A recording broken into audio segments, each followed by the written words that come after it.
contributing also along with the blog, and then tell people where they can find your blog information.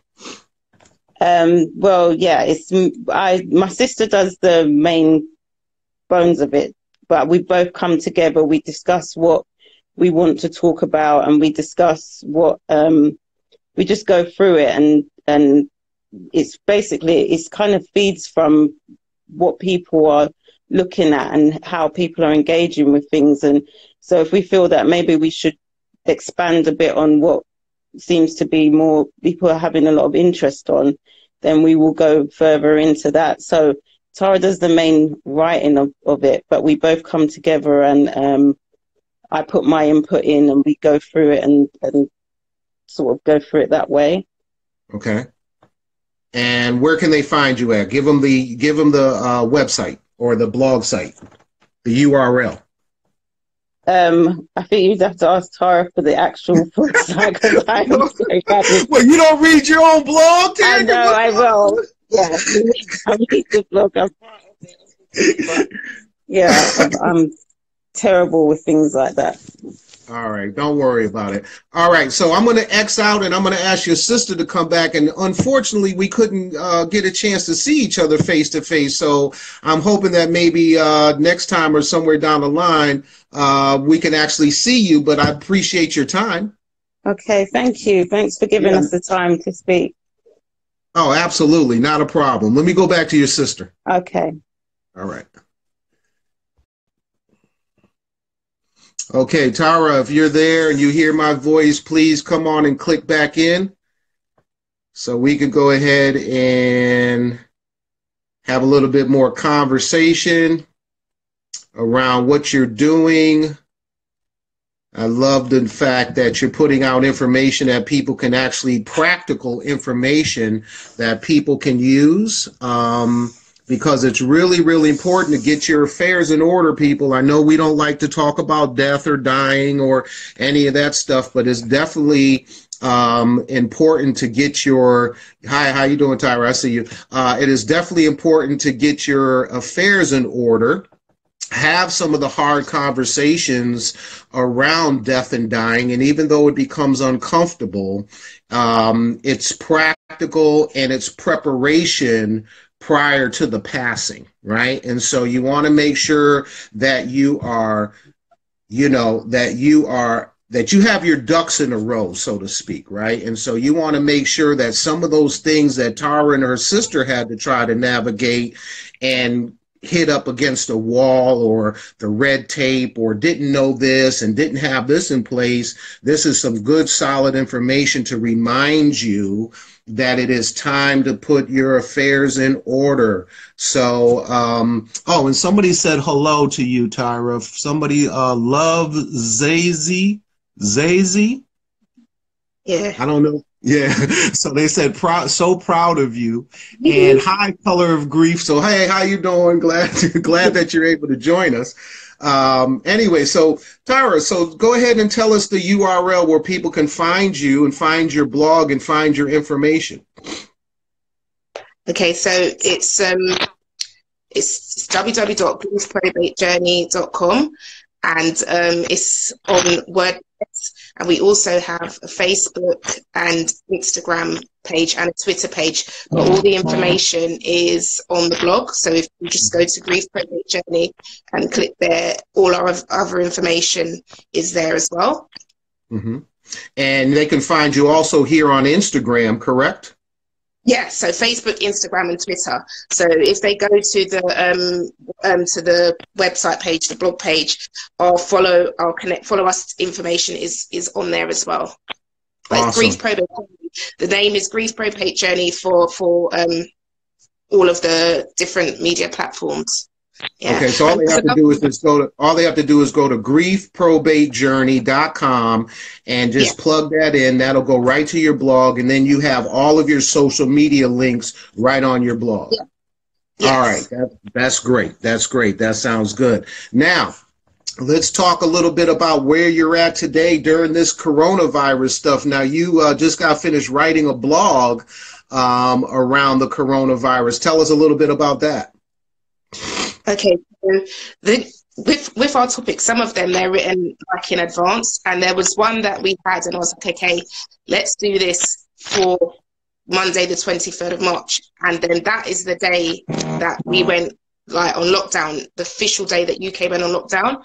So when all of this started happening, it felt like, well, we're doing this blog because we want to try and help people, and we've got a message that we want to get across. But now this worldwide pandemic is here.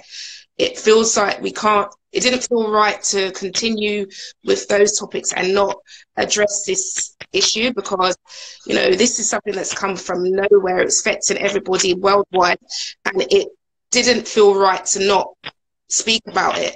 So I tried to write something and it didn't come, and then one day something happened, and maybe I watched the news, and then I just started writing, and I just wanted to, in the same sense of how we try to help people with the information of our grief, it was anything that I found on coronavirus and things that people have shared with me. So links on how to help homeless people, or links on how to on help mental health and well-being, homeschooling tips. It was just something to just put together in one place for people during this period, because it's really overwhelming, can cause a lot of anxiety and a lot of unknown situations. So that's why the coronavirus topic came, and then the ones that have followed since that have just been a mix of feelings of how I've been feeling through this and how people that are going through this might be feeling, because I feel that in a sense with the coronavirus, it's a new it's a new type of grief, because everything is different.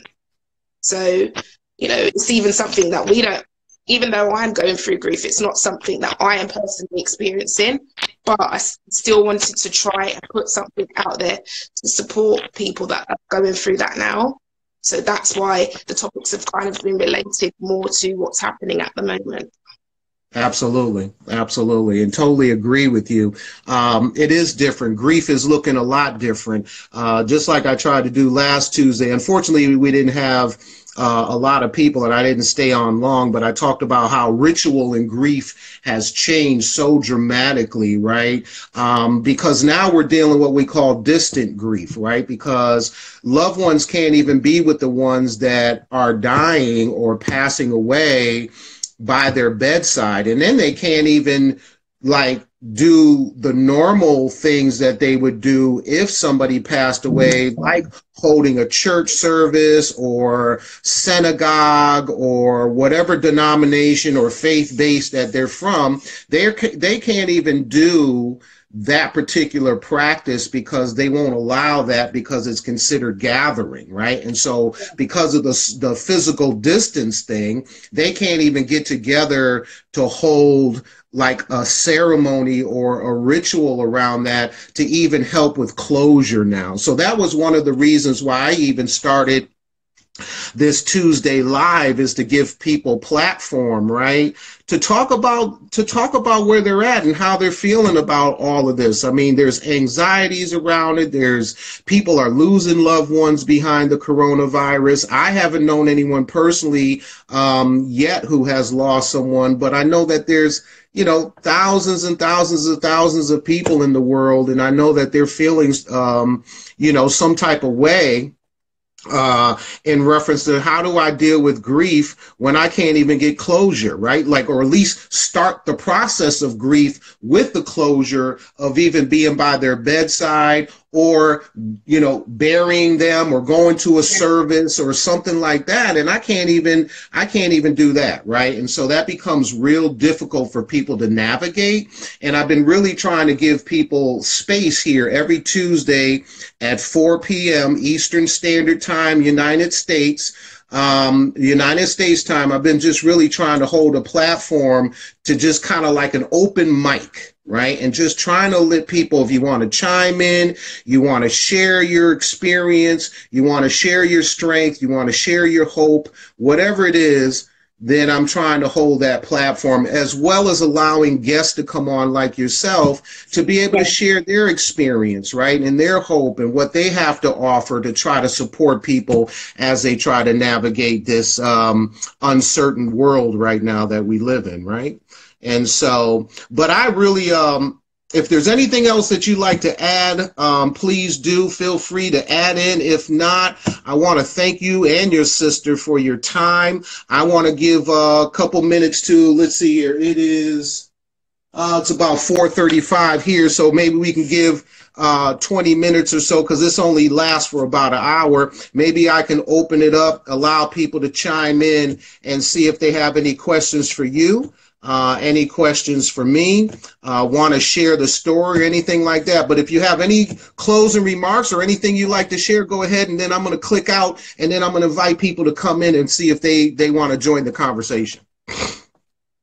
Okay, I did see a question that was like one of my friends asked if writing helps with how we feel. And I think in some ways it does, because in that situation with like, for example, with the coronavirus, and when it all came out, it was like, wow, this is such a big thing. It's like, you know, it's surreal and it's affecting people worldwide. It's like, in a sense, it came back to feeling like, what can we try to contribute towards this?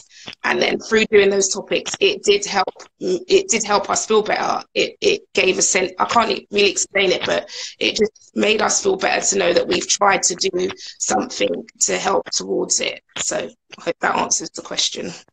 Yeah, no, that's great, because writing is very therapeutic. You know, I have some trauma informed training that around people who've been through some serious trauma, that's one of the tools that I try to help, you know, to use to help people to kind of navigate and to get out some of the things that they've been holding in, is to journal, right? Journaling is very, very Yes. therapeutic. You can kind of see it. You can kind of like look at it and ponder it, and really kind of like look over what's actually bottled up or how you're feeling on the inside. Yeah, and there was also one other thing, is like, we started this because we wanted to help people, but then it just started going into other things, because, you know, we made the Facebook page, and then we made the Instagram page, and then we realized, I think it was Grief and Grit said that, you know, she realized that there is actually a community of people that are grieving, and that's something that we didn't know, and we came to find that through being a part of Instagram and then Facebook. And then because of that, we felt like we want to reach out to those communities and try to share together. So that's where we had the idea of maybe trying to be a guest feature on someone's page, or people feature on ours. And through that, one of the people, Jane Edberg, the Fine Art of Grieving, she did a feature on our page, and she recommended us to you. And so that's how this connection has started. So, you know, we're happy that that happened, because otherwise this wouldn't be happening now. Right. So, right. No, that's yeah, those are good connections, man. There's a whole community out here, right? Just like when I introduced you to the grave woman, right? yes, And yeah. And so I'm hoping that, you know, those type of things continue to roll and inspire each other to continue to hold space, right? To hold a brave space. So somebody asked a question, and I believe she had answered earlier. You might have missed it, but if you want to answer it again, Tyra, go ahead. It says, I also really wanted to know what made you actually decide to start writing to share, because it seems quite brave. Well, with that, it's like, the best way to explain it is that from the moment that our dad went into hospital to the time that he passed away and everything that happened, it's like it was literally one thing after another. And it just felt like things were just continuously getting worse. It's like, how is this possible that things are just continuing to go this way? So in that moment, we knew that we wanted to do something about it, but we were so much involved in it that we couldn't. But then when things slowed down a bit, that's why we were like, okay, let's just do this. And also another thing, like when you speak about grief, it's not necessarily, it can be kind of like a conversation stopper. You know, you're out in social situations. It's not really ideal to be talking about these things. So that's another reason why we thought, have a platform. And if we're speaking to people, then we can just, you know, direct them to it. And oh, there's something else I was going to say. I've lost my train of thought. But it's strange, all right. Take your time. It's like, even though we're doing this, it's like, in a sense, the way that we've dealt with it, it's like it's not really happening to us. It might not be the best way to deal with it, but it's like we're not associated to what is happening. And that's how we're able to deal with each new thing and move on. So with writing this, we did it, but then it's like, oh, you're actually writing about yourself. People might actually read this, but because it's what we wanted to do, we just went ahead and did it. And we are happy that we've done it, because through the comments and feedback that we get from people, we can see that it's making a difference. And it's really like, it's overwhelming in a nice way to know that it is actually making a difference to people. So we are happy that we've done it. We question it all the time and think, oh, should we have done it? Should we continue? Is this the right thing to have done? But we do feel that it was the right thing to do, and we're happy that we did do it. And I'm glad you did it too. And so that's good. I'm glad that you're out there and you're helping people, and people can relate. There's, like when you first go into it, you never know, because you're thinking, oh, nobody's going to want to hear about this. And they're going to be like, oh, get over it. And what blah, blah, blah. But there's a whole bunch of people who can relate. There's an old saying, they say, just build it and they will come. Right. And so whoever then in turn can relate, they will definitely gravitate. Right. And so that's an awesome thing. So there was a question that I'm going to answer that somebody put up there that says, they said, does grief change as years pass? Sorry if it sounds strange. I haven't lost anyone close. Well, let me just share this with you, and maybe you want to touch on that too, from your personal experience, Tyra. But I will say this, grief for everyone is different. It's just like who we are and our fingerprints, right?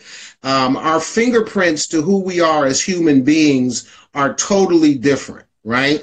But in general, just in general time, because people deal with grief so totally different in so many facets and so many different ways. Nobody grieves the same. Grief is a personal thing. It's a personal thing. So you can't compare somebody else's grief to somebody else's grief. You just can't do that. Like I said, that's like trying to compare my fingerprints to Tara's fingerprints. Like you're not going to get the same match, right?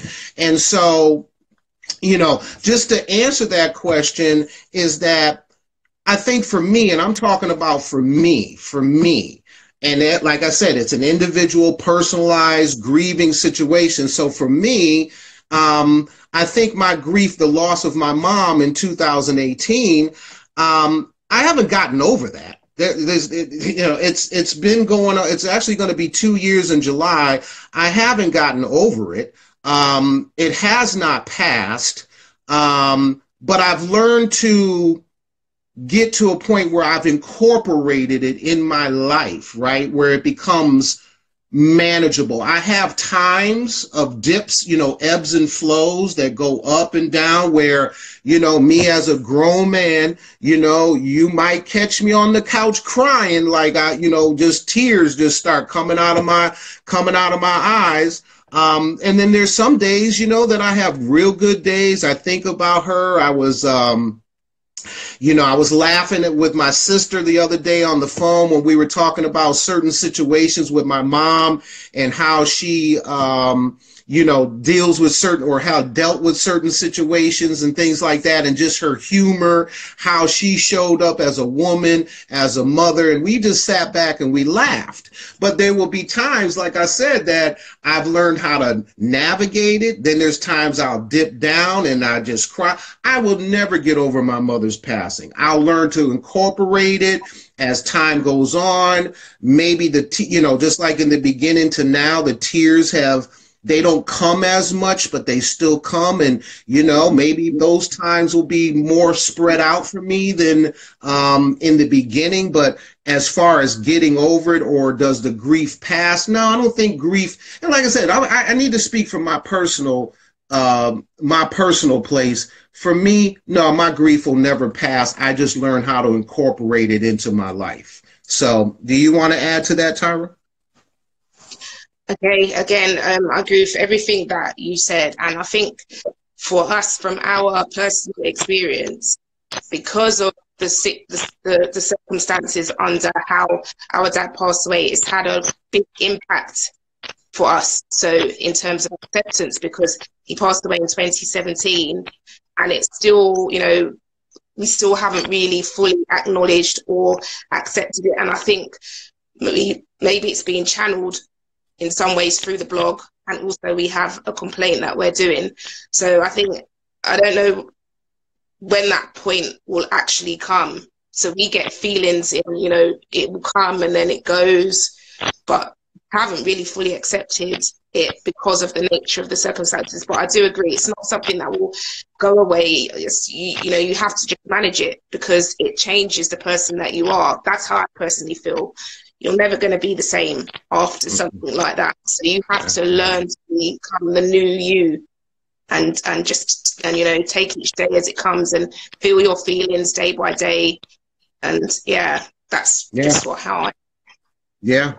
And another point that I wanted to make on that too, as far as the grieving process, is that, you know, not only do you learn how to manage it, and you go through day to day and how to incorporate it and how to kind of, you know, navigate those feelings. But one of the things that I know I did, just like what you did, is that for some people, grief motivates them to do the things like what Tyra and I are doing. Like, the color of grief actually came from, even though me as a professional, I deal with grief for other people because I'm an interfaith chaplain, and I was always exposed to death, dying, challenges, trauma, just different situations and circumstances on a spiritual aspect. But when it hits home, it's a whole totally different level. So all of the certificates, all of the thanatology, all of the, you know, certifications and ordination and all of that stuff goes out the window when it hits home, right? And so what I try to do is use the grief as like a fuel, right? And so what I said is that, man, you know, it hit home. All of that stuff that I used to help other people, that went out the window. This is personal now. This is real personal. But how can I take my personal sadness, my personal hurts, and my personal pain and turn it around to be able to let it be relatable for somebody else who might feel the same way I'm feeling and going through the same experiences that I'm going, that I can help to support them so that they don't feel as though they're unique in their circumstances or that they're alone in their journey. That's the reason why you did exactly what you and your sister did, right? Is to put that together, because here's an experience that I had. I didn't have anyone around me at the time, or I wasn't even in that frame of mind or anything, but I didn't have anybody around that I could kind of do. So what I want to make sure is that I can lean on. So what I want to do is make sure I have to be there for maybe somebody else so that they're not caught in the same situation that I was caught in. Right. And so that's kind of how The Color of Grief came out, was because I wanted to do a few things. Number one, when I was grieving, and thank God I had the presence of mind, is that in the area that I live in, the United